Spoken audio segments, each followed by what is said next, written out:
As I said প্রত্যেকটা beauty product যা আমি পারচেস করেছি সেগুলোর রিভিউ করব। তো আজকে আরও একটা রিভিউ ভিডিও নিয়ে চলে এসেছি।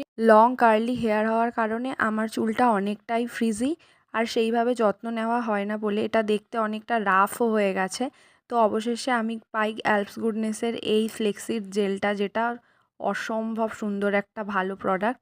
এটার টেক্সচারটা অনেকটা এরকম, আমি হাতের তালুতে নিলাম, নিয়ে এটা ভালোভাবে লেন্থের মধ্যে অ্যাপ্লাই করে নেব উপর থেকে নিচ অবধি। এটা তোমরা অ্যাপ্লাই করে ধুয়েও নিতে পারো, যেটা ভিজে চুলে অ্যাপ্লাই করতে হয়। আমি ধুইব না, আমি পুরোপুরি অ্যাপ্লাই করে ওটাকে রেখে দেবো।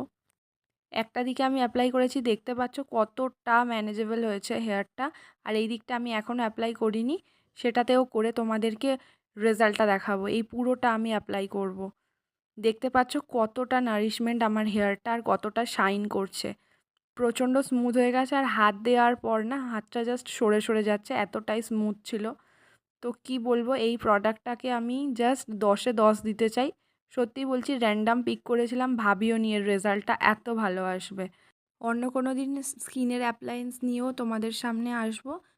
ততক্ষণের জন্য হেয়ারে অ্যাপ্লাই করো আর চুলটাকে সুন্দর করো, কারণ সামনে পুজো।